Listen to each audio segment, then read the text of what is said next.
name's Wilsdon, Professor of Research Policy and STI and Director of Rory Research on Research Institute. And this is the third in an occasional peripatetic series of seminars that Jeff Mulden and I have been organising this academic year, which will continue, well, last academic, sorry, which will continue now into this academic year, on this general theme of flashpoints and fault lines in science, technology, engineering, and public policy, which is not about divisions within the department, in case anyone but obviously about things that are going on in the wider environment. So it's a great chance to bring in interesting thinkers and speakers who can stimulate those conversations, and we're also very pleased that there are colleagues here from other parts of UCL, STS, and various other bits you can see around the room, and also various colleagues from the metascience unit, from Welcome, from UKRI, from all sorts of other organisations who are involved in these debates. So great, welcome to everyone. We are going to hear in a moment from Stian on this question of whether and in what form we need a strategic brain in STI policy. And some of you will have read, and we linked to it in the blurb for today, a Substack post that Stian wrote on this question back in February, earlier this year anyway, revisiting this notion of a strategic brain, which was, as many in the room will recall, an important part of the discussion around the time that UKRI was first being set up, Higher Education Research Bill that brought UKRI into existence in 2017 was being debated. So part of the argument for an integrated, consolidated research funding agency was that you would have this enhanced capability at the centre to both monitor, evaluate and inform the direction of the system in various ways. And so bits of that were put in place, but I think it's fair to say that ministers looking at the strategic brain at various points in the early years of UKRI may have been then quoting Black Francis and sort of saying, "Where is my mind?"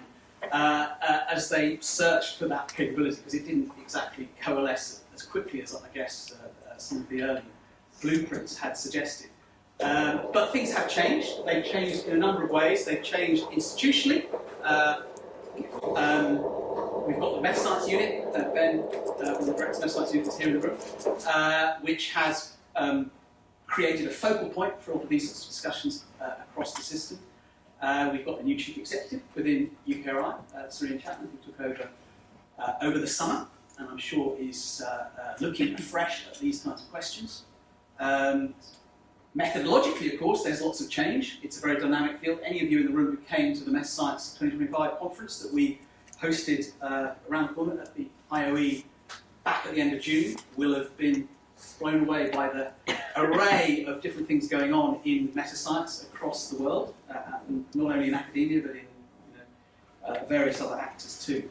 And of course, politically, there is a sharpened focus through the government, feeding them through to UKRI. We've heard it again in Chancellor's speech this week at the Party Conference. We hear it consistently from Patrick Vallance and others, the need for greater focus within the system on key government priorities, obviously the vital importance of growth as an important goal of this government, and the even more elusive quest for improvements in productivity, which has been a problem for a long time. So all of that heightens the salience, the importance of this question, and we're really delighted that Stian is here to address it.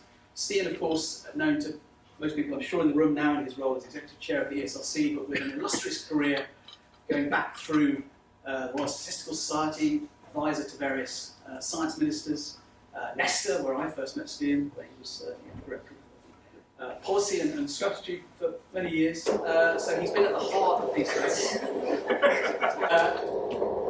Anyway, yes, Stian has been at the heart of these discussions and has been fighting a good fight in terms of improving the capability of the system from within and out in his various roles over many years. So he is ideally placed to give us an update, and I hope give us a sort of fresh sense beyond his blog post of where things are at, where those discussions are at in UKRI.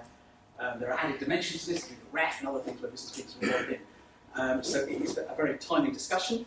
And we're then going to, after Stian speak, we're going to hear from Molly Morgan-Jones, who is the Director of Policy at the British Academy, and from Sarah Chaytor, who at UCL is Director of Research, Policy and Strategy at the Centre of UCL. So two really well-placed commentators to give their thoughts as well on the prospects and pitfalls of a move to a more strategic brain type model in the way we run and manage the system. So with that, I will stop speaking. Just to say, at the end, I'm sorry this room is very warm as well as having an autonomous screen system.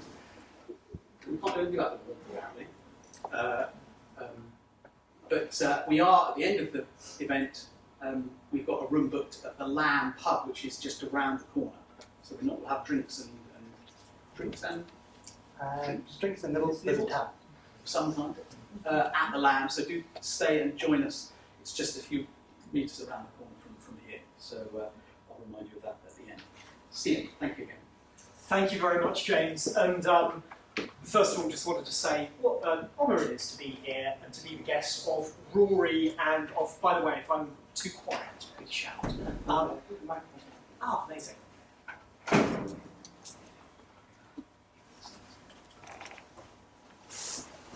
Hopefully that is even clearer, but okay.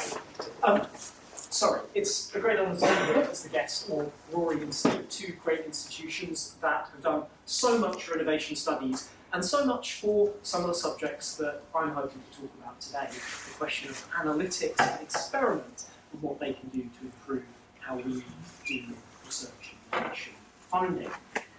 I deliberately picked this kind of rather grandiose title of the strategic brain for R&D policy, and I'm conscious that there's something about calling something a strategic brain that sort of suggests this is something that would reside in the centre and pass judgment.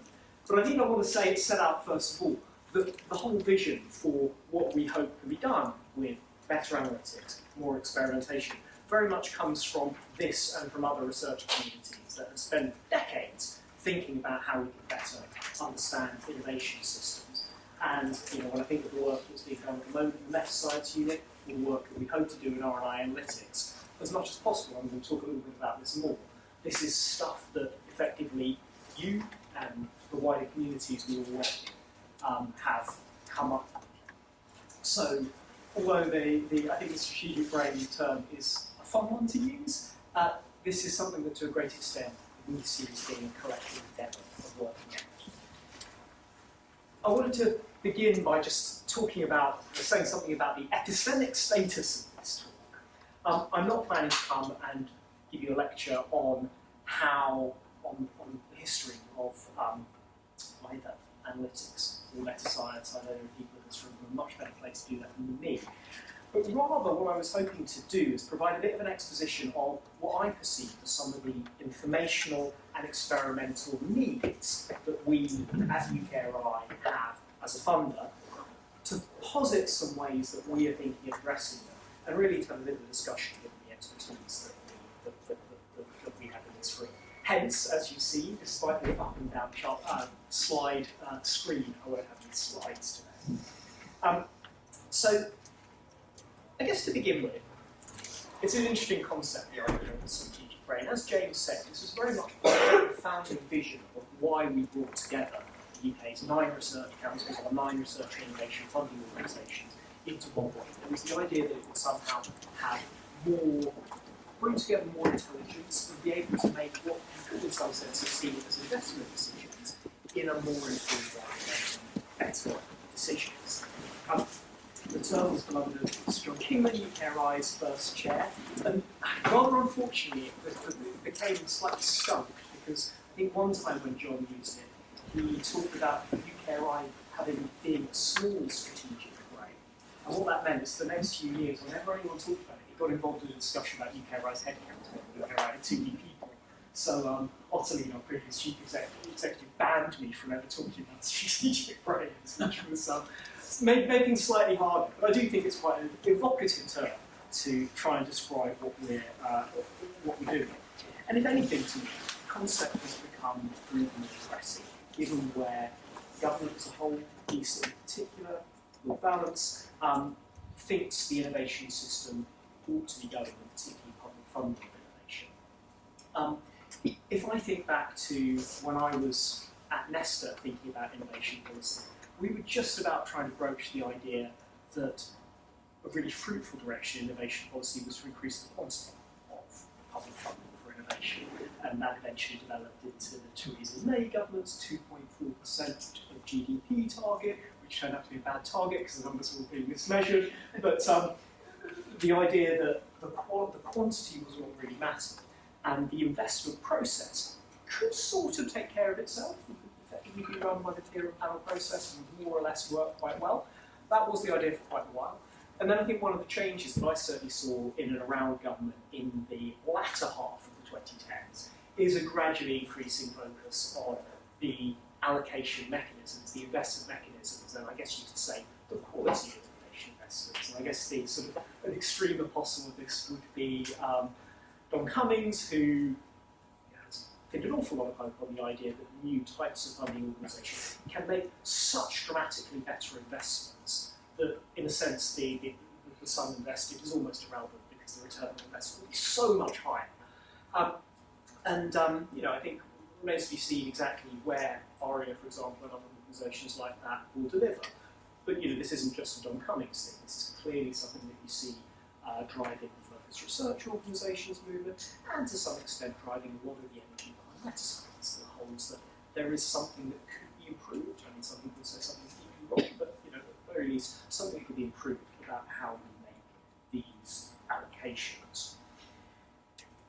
This also comes to the point of the directionality of innovation investment that we make. Obviously, one expression of this was the work that Mariana Mazzucato led in her missions work, about saying that really focusing on this long-standing innovation studies point of the direction of innovation investment mattered, as well as the amount and quality, as it were. But I suppose this is something that got more and more picked up in the later 2010s as industrial strategy took hold, the idea that perhaps coordinating innovation investments would increase the return on investment. And obviously, the government now has re-upped its industrial strategy, and addressing the 8 industrial strategy sector themes is a very big part of Patrick Allen's vision for how UKRI will help deliver on the government's priorities. So all of those things, the idea that the quality of how we do investment matters, and the directionality matters, all suggests that an organisation that's making those investments needs to be able to make those investments better, to be able to make them in a more mindful way, and to be more aware of how that happens. And I think that applies both for the curiosity-driven research part of what UKRI does, and for the delivering government priorities part of it. Some people will be very familiar with this, but the way we talk about UKRI now, the way the government talks about UKRI, it's effectively 3 things. We back curiosity-driven research as the wellspring of future discoveries. We fund research and innovation that delivers on government priorities, where industrial strategy is a really important part of that, and we help companies scale and grow, which is very much the UK and business world. Speaking not so much as an innovation studies person, but as a kind of manager, as an executive, it's great to have that clarity. It genuinely is a very helpful strategic clarity, I would say. But again, this stuff does increase the onus on us to understand that we have greater abilities to make those kind of investments. So if we come to this question of what I perceive our needs are, someone running a research council and trying to do these things across the UKRI, there are a few skills that I don't feel we have to the extent that I would like to have. The first is, I guess, what you could call situational awareness. Situational awareness of the research and innovation landscape of what's going on. If you sort of sat me down and quizzed me, there will be some disciplines that I will personally happen to know. Bits of economics, bits of innovation studies. I can probably sort of say, well, here's some interesting work going on over here. Here are these people working on that. We have that knowledge to some extent distributed across the staff who work at UKRI. I say to some extent very measurably, because that information is very hard to deploy in a strategic way. I don't think I'm being indiscreet by saying that. and it is certainly not systematised in a way that makes it available to inform investment decisions. So that's the first idea, this question of how we can develop and be more mindful and more aware of situational awareness that exists within the organisation, that exists within research communities. Most of my situational awareness I get from sitting down and talking to academics one-on-one, but that's not a very scalable process. And this makes it very hard, for example, when I have a conversation about funding into a particular discipline. To take a non-random example, macroeconomists often come to me and talk to me about the desperate need to fund more cutting-edge macroeconomics research in the UK. I spend a reasonable amount of time having these conversations. We can be round tables, we bring people together and talk about those things. It's not a very fact-based discussion, I would say, in terms of, this is not a criticism of macroeconomists. We bring very few facts to that discussion, despite the fact that scientometrics could tell us quite a lot. These facts are not at our disposal. And the challenge with that is it means the conversation between me and distinguished macroeconomists about the appropriate level of macroeconomics research funding basically becomes a sleepy political discussion, which, I mean, on one level, that's my job, it's fine, that's what I'm meant to do. On the other hand, you start to wonder, well, might the macroeconomists get what they want? Macroeconomists are relatively high status, relatively well politically connected. Maybe there's some other discipline that actually has a greater need for money that isn't able to deploy the arguments in the right way. So to me, it feels that a better, more easy to deploy fact base will make me and my colleagues more responsible at making the right decisions in those kind of situations. The second thing, this kind of comes back to the idea of investment, is the increasing our ability to allocate research and to make investments, and to do that in a systematic way. Now, in the sort of classic mode of research council funding, you could say this doesn't matter very much. The classic kind of responsive mode funding, as was, we receive proposals, we send them out for peer review, we hope we pick appropriate peer reviewers, the peer reviews comes in, the panel to moderate them, the list is provided, and we literally go down the list until we run out of money. That is the sort of classic way of doing this. However, a lot of metascientists and also another in the room who raise legitimate questions about whether that's the best way of allocating. But also, if we're thinking about more strategic funding, if we're thinking about funding into specific industrial strategy areas, if we're thinking about addressing government priorities, then that approach fundamentally doesn't deliver.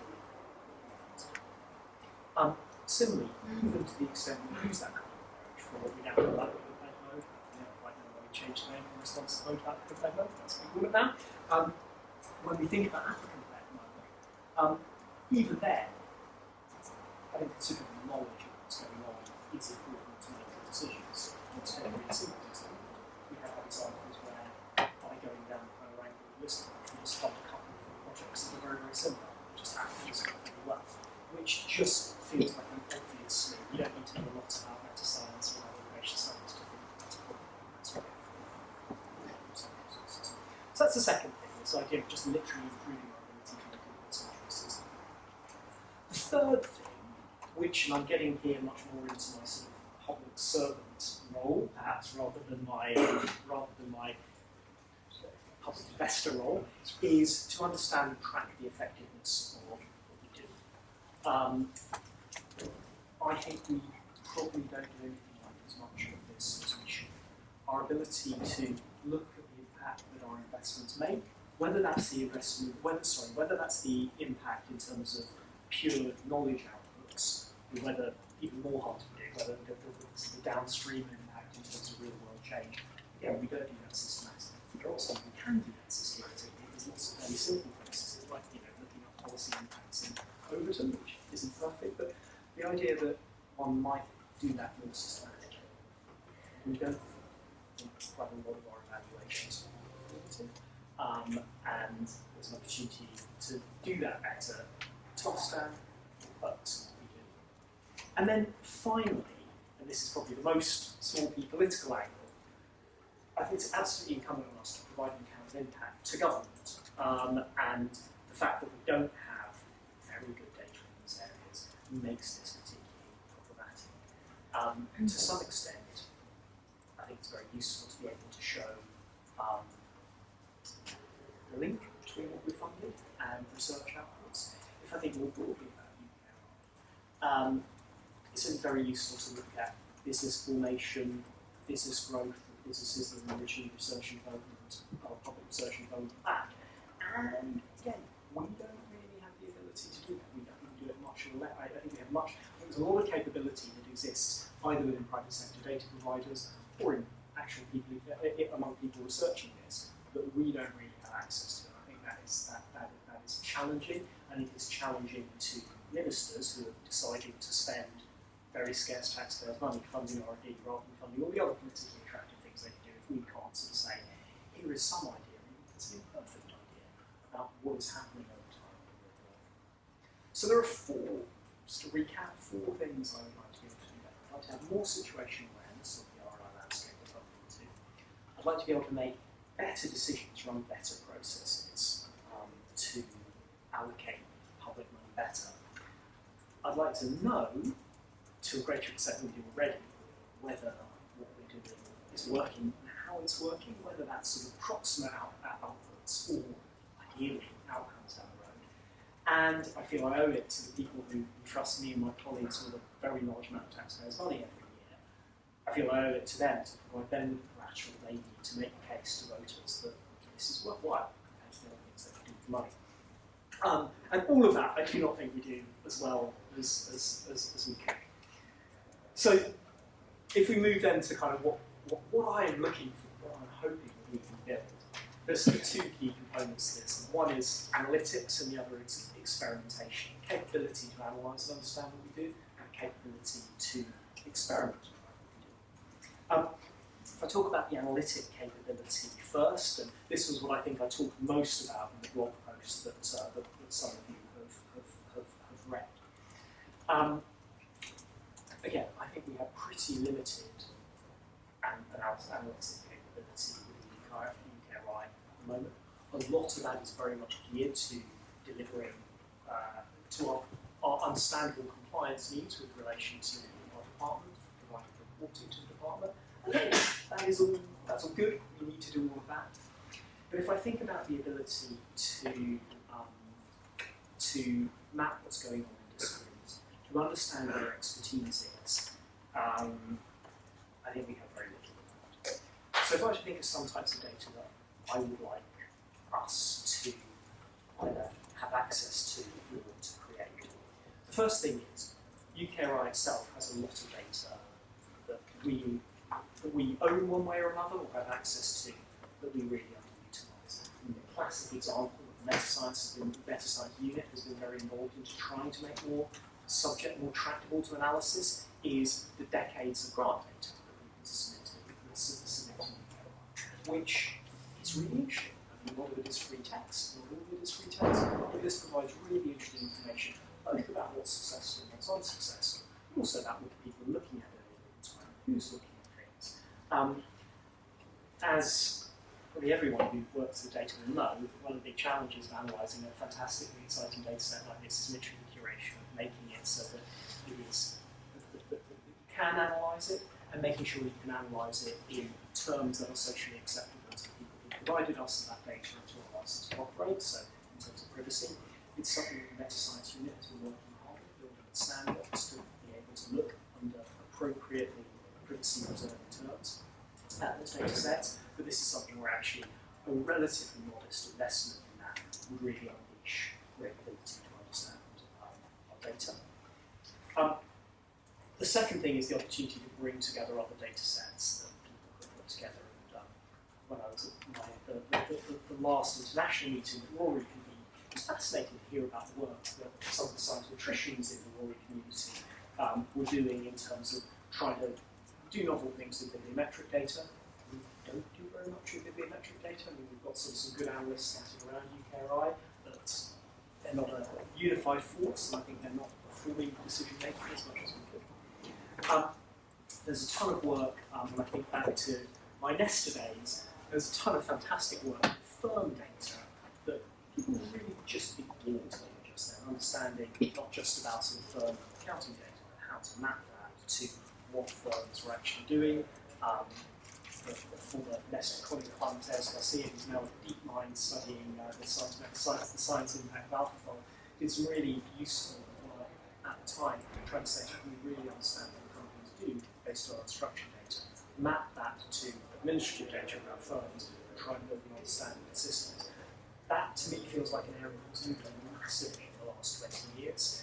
It's at the stage now where it ought to be a management tool, like Harold Tom Forth, this fantastic business, the Data City, is obviously building this as a commercial offering that has now been sold to quite a lot of parts of the public sector, and I think as of last week internationally as well, so that's an excellent success story.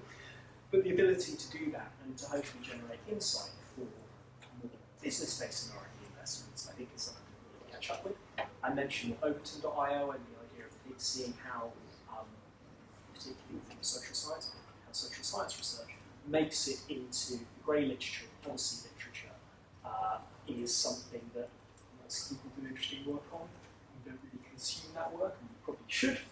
And then finally, there's kind of quite an awareness at UKRI, and I think at DCID, that the intellectual property, the codified intellectual property, the intellectual property rights that result from some publicly funded R&D are undermanaged, understudied.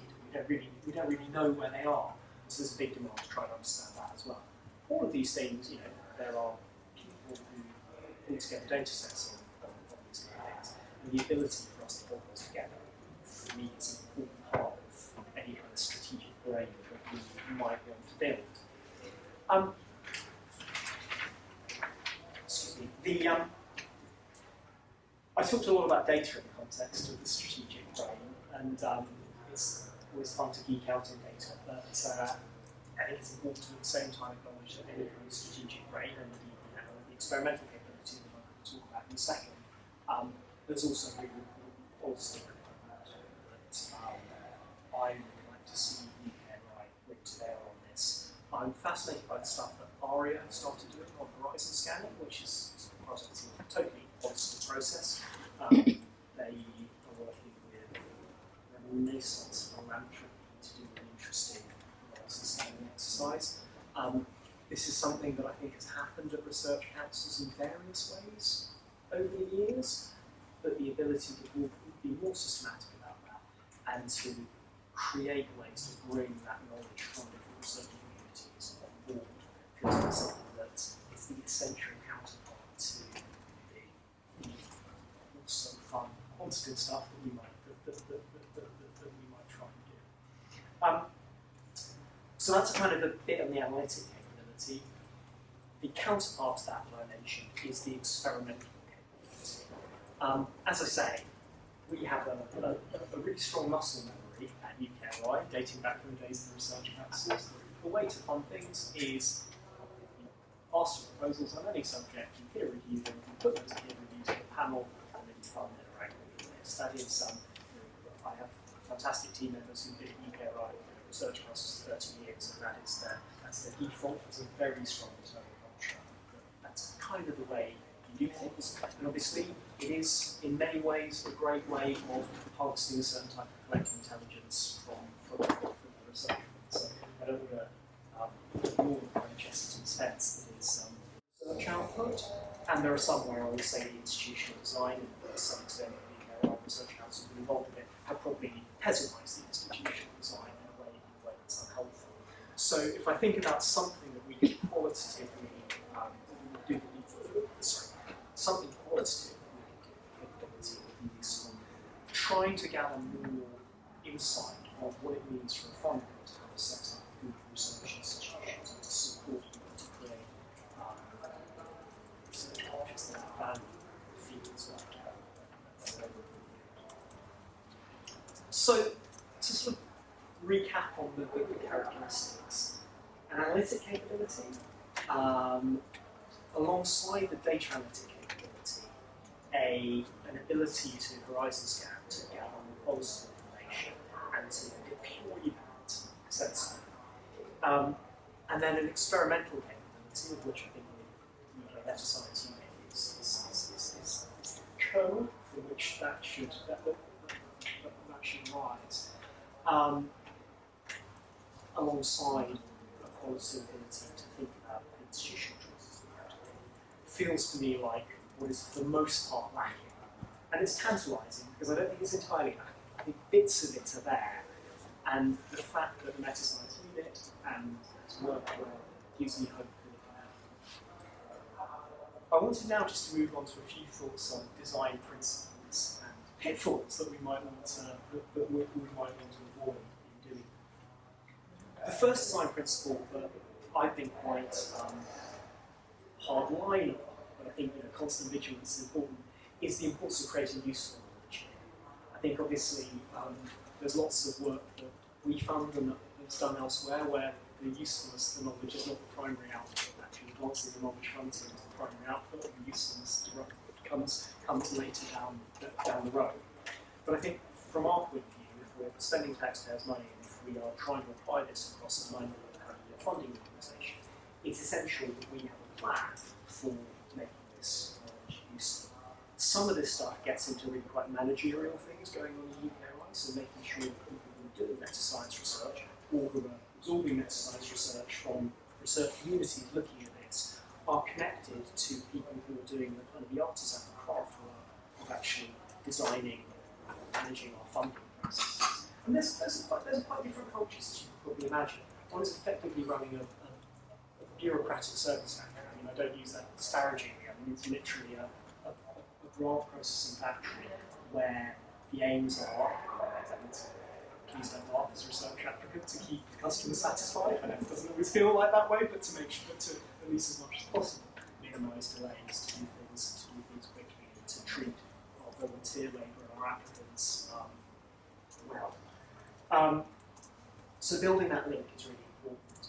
I think there's a really interesting service design question here, and one of the things that I always wanted to fund, but never quite found a way of doing it, would be the kind of service design project that says, given a certain data infrastructure, how do you plug that into the decision-making processes? I might have mentioned this story in the blog post, but back when I was a policy advisor in Baines, we were running a project, we were at the early stage of a project called the Industrial Strategy Challenge Fund, which is a very directing project. It was an interesting project because ministers made the decisions. It was not a Haldane, it was not within the Haldane ring fence. So Greg Clark, as Secretary of State, effectively pick £100+ million projects from the second proposals. And I remember, as an advisor, being in these kind of ministerial meetings where we were deciding on these things. And you'd have Clark, you had ministers, you had SPADs, you had reforms there, and I was kind of the little guy in the room writing the notes. And various people produced these huge decks full of analysis about project X or project Y. And I don't think really people read the decks. Perhaps they read them, but there was not a systematic process for how a huge amount of analysis had gone on turned into a decision. And that does feel like a question that's tractable to disciplines like service design, saying how do you actually use information that's useful for a particular investment decision. So principle 1, create useful knowledge. Principle 2, perhaps in tension with that, is that we should be intellectually ambitious. One of the things that I've really valued about the work of the metascience unit so far is their engagement with stuff going on at the local laboratories in this area of researchers and researchers here and elsewhere, really trying to make sure that we are being ambitious about this. I think it's worth shooting for the moon here. I think it's something where the UK can have some aspiration to be in the global league. I think that's a sign of motivation, certainly helpful for me in terms of obtaining funds to do this kind of thing. But it's something that's not unreasonable for a country like the UK to genuinely do this at the global forefront. And obviously, the travails of the US system make it a little bit easier to pull slightly ahead. And then the third principle, which I think I'd like to think I've mentioned all through, but it's the idea of working in partnership. Again, this is something where we really want to rely on the information studies community meta-science communities and people doing the kind of psychometric work that we would rely on. I think the particular advantage that UKRI has as a relatively large firm is that, as well as providing a use case for potential improvements, we also provide a lot of scope to run experiments. We make a lot of grants, so if you want to test something, we are one place that researchers can do experiments with some level of rigour, and that's something where we take advantage of because it's a great way of crowding in more research than we otherwise do. And the idea of research working in partnership leads me to my next principle, which is being somewhat pragmatic about what we buy versus what we build. Again, thinking back to one of the recent Rory meetings I was at, and there was a lot of psychometric debate about the relative merits when we think about psychometrics of proprietary dimensions, proprietary data sets like dimensions versus things like Alex. I think we have some tough choices to make as an organisation wanting to embrace more analytics and more meta-science. First of all, about where we sit in terms of open resources versus commercial resources that we have to buy access to, but also under what circumstances do we want to build things. So I spent a lot of time talking to our very good Chief Information Officer at UKRI, who spent time in other organisations like TfL and banks, building in-house data stores to try and understand under what circumstances should we build something in-house using our own data versus to what extent should we buy something versus to what extent are there good scientific reasons using open source product even though the open source product maybe isn't quite as good as the thing being paid for. This certainly, this informed conversations about Data City as well, and it's basically a tough choice, but I think there is a room for how we should make use of. And I guess the final principle, and this does sort of slightly jar with the grandiose title of this talk on strategic brain, is to make sure that we approach all of this in an appropriate spirit of humility. Obviously, one of the idea of a strategic brain has these various unfortunate implications about how noble these systems are, and whether the knowledge that one can obtain about the systems is genuinely useful in making these decisions. And there's the story that people like to tell about John Cowperthwaite, who was governor of Hong Kong, where he refused to gather any economic statistics, because if you had any economic statistics, you would just try and tinker in the economy. And that's sort of held up as a sort of libertarian fable. When you think about science and innovation investment, we do have to ask ourselves, under what circumstances is gathering information or experimenting better than saying, let's just go for the traditional peer review process that, for its flaws, does on some level work. We've produced a lot of research over the last couple of decades under those circumstances. So that's not a counsel of despair, because I think meta-science is really important in this area. I think data analytics are important. I think we are, in practice, making a lot of decisions, making a lot of directive decisions about where research funding goes anyway, so we should aspire to understand things better. But we should do that in the spirit of the fact that this stuff is hard to measure, the map is not the territory, and we should just make sure that we don't should just get confidence in the ability to measure those things. Nevertheless, I think this is very much the direction of travel I'm hoping to go in.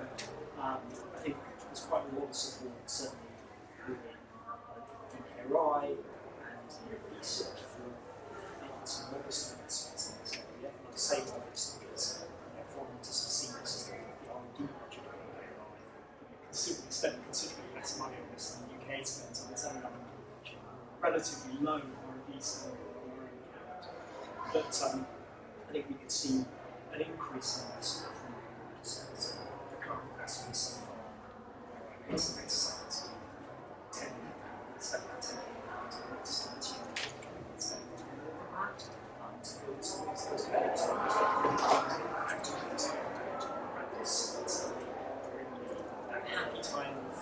fiscal cycle when we're working out our allocations and what we spend money on. So I'm pretty optimistic that we will be able to do this.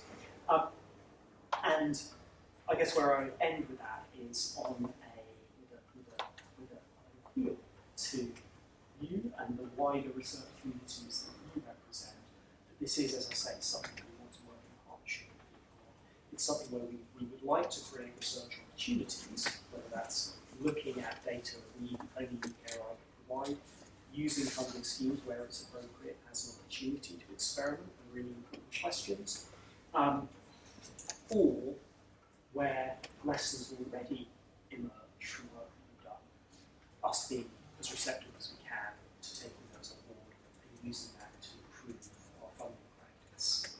So I'll leave it there, and I know I've got two extremely knowledgeable respondents who I'm really looking forward to hearing from, and I'm looking forward to hearing the wider conversation. But again, thank you for having me here, and I look forward to the discussion. I mean, do you see a vision or a scenario in which the strategic brain expands to encompass some or all of the system capabilities that are currently delivered through a very different mechanism? So, I mean, I think the ref will continue to be the ref. I don't see, I'm not aware of any expected changes in that area. And obviously, Jeff, you've written very eloquently about the challenge of the appropriate role of metrics in that kind of research evaluation. I think there's some really interesting questions to be asked over the long term about where we can appropriately use information to supplement the ref. And there's some really interesting questions about about, to the extent that those aren't used, about whether one can shadow them and sort of see to what extent would one have predicted the outcome of emerges from the pre-existing system. And I very much hope that the kind of pause, I think is the term that people are using, is used to just make sure that we've got a system that is as good as it can. From a sort of more, from a narrow managerial institutional sort of, so I don't have a secret plan to take over the ref. That is its own thing, and that's a question that's above my pay. No, that would have been a scoop had you reveal that. Yeah. No, great. I'm sure we may come back to that in the discussion. Great. So let's hear now from our two respondents. As Stian says, admirably well placed to give their thoughts on this from their own institutional loci. Molly, you're going to go first. I think, do you want to use this microphone? Yeah, it's just so we can get the sound out from the table. So Molly Orton-Grove, Director of Policy British Academy. Great, thank you. I don't know if I should, I'm not going to address them to you. I'm trying to kind of scribble notes. But yeah, so hi everyone. Thanks James for asking me to be here, and Cian, thank you for all this great thoughts. I'm trying to organize as I'm talking kind of my thoughts here, but I guess kind of my top line is, I don't think you can disagree with the foundational premise. I mean, yes, we need a strategic brain, more evidence to base policy on, no matter what the policy area is, be it research policy, science policy, innovation policy, funding policy, we need all of that. So just thought that was worth stating the obvious, actually. And hopefully it'll be interesting if anyone in the room has a disagreement from that. I guess I thought of a few different things as I was both thinking about the talk and then kind of listening to what you were saying, Stian. So a strategic brain is great, that's good. I kept thinking about how you relate that back to purpose. And I guess, partly a long time ago, I wrote a piece that talked about how we measure research impact, which is very much kind of in this space. Because myself and Jonathan Grant, colleague, were big fans of alliteration, we come up with 4 A's of understanding the purpose of research impact assessment. But the reason you want to think about purpose is methods.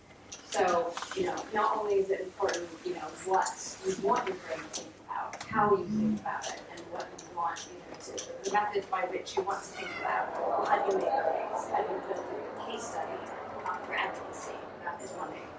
You want to think about accountability, well, how do you measure and kind of prove to the taxpayer and the general public that the way you're spending money is accountable? And we talked about allocation already, analysis is a really good part of that. and others have started to build on these. So I kept coming back to some of that, and I think it's really always worth reminding ourselves and seeing your principles actually is a good way of describing that. What do we want to build into the system? I think then on those principles, then it takes us to some of the challenges that we have to think through. And these isn't to say you aren't thinking through these, but just to kind of put them out there for further discussion. So what does good look like? If we get this brain working well, how will we know? How do we do research on research on research? We can take it from there. And there's a real time dimension to that, because changing things and experimenting today might mean efficiency of getting the money out the door is better, and you can measure that over the current year, or maybe you've got some metric of effectiveness. But those longer term things, if we're doing distributed peer review or partial randomization, or you're able to map investments today to impact in a different way, when are you going to know if that's working and shifting the system, and how do you think about that? And I think there's no easy answers to those questions. I think we have some answers to them, but how do we think about that in terms of short-term, medium-term, long-term wins? It's sort of tangential, but I just thought I would throw it out there. When UKRI was being formed, and this really isn't about self-promotion, but I was part of a team that, when I was at RAND Europe, that was commissioned to do a piece for Bayes as UKRI was being formed about organizational design.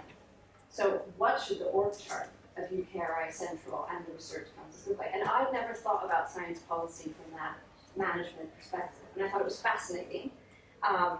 It was almost impossible to do the work. And I remember sitting in front of John Kingman reporting back, and I was sort of this quite junior person in the corner, Stian, although I'm sure you weren't sitting in the corner taking notes, you were right there in the conversation. But he sort of says, well, what should it be? And I said, well, there's no one answer. There's no silver bullet. It's about purpose. It's about what you want out of the system.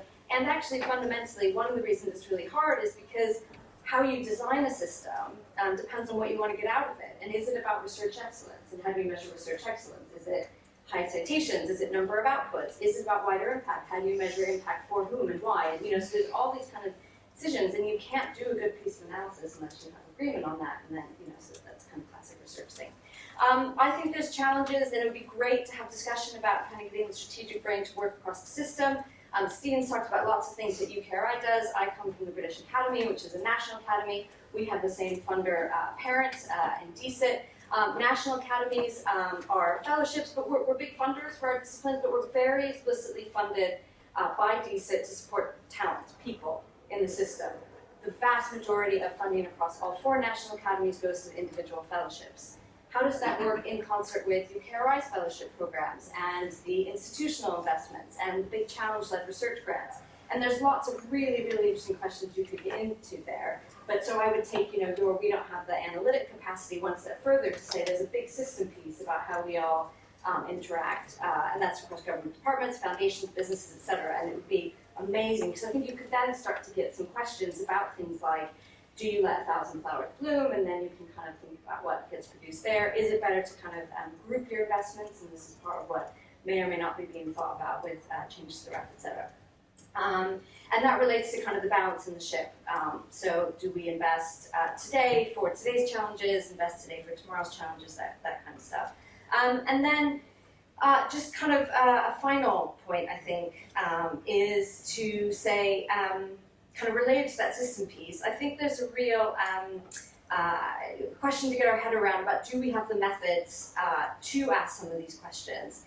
And I'd be remiss if I didn't stand up here in my role as advocating for the British Academy and the social science and humanities to say, I think there are genuinely some things we can't measure for all disciplines. And that's not just about humanities, how do we know how we value Shakespeare, that kind of stuff. Physics, a lot of foundational physics. How do you measure that? Breakthroughs, in that and understanding, the universe and black holes and all of that. Maybe that's got real concrete applications for stuff we're doing today. I don't know, I'm not a physicist, I don't understand a lot of it, but we fund it and we think it's important, and it serves a value, and I think it's as hard to get our head around how we measure the value and how we support that kind of work and show the value back to the taxpayer as it is in a range of disciplines. And so I think there are some very exciting but very challenging metascience methodological questions about how we get there. I'll probably stop there.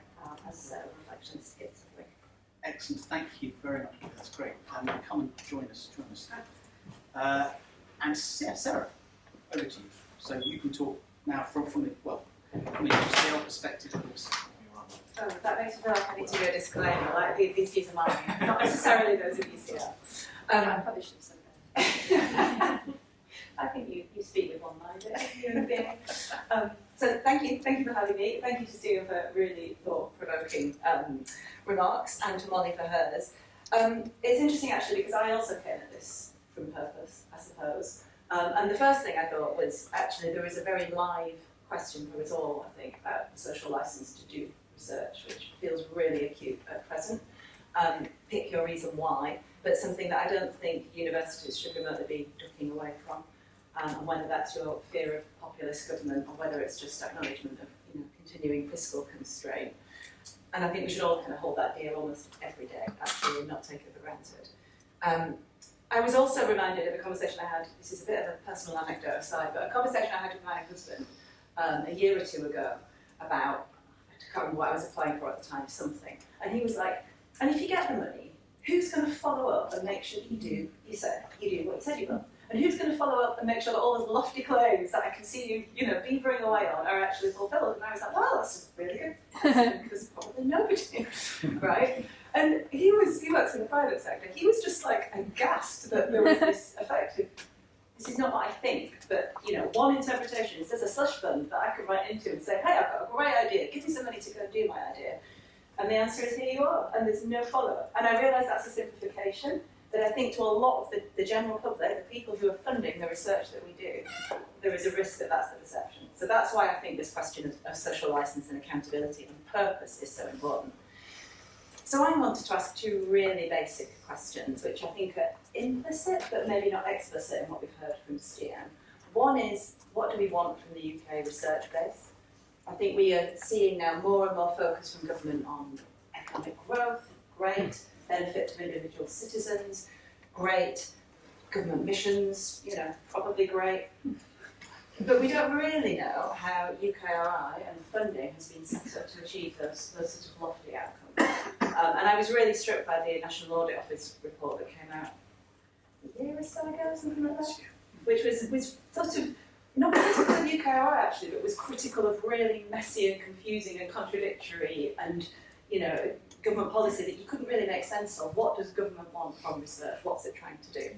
So I think there's a real opportunity now to think about what are the things we're trying to achieve. We've heard about the 3 priorities. I think they're the sort of maybe the how priorities, but they don't quite address the what does the country want from research funding? What should we be delivering for the public that are funding it?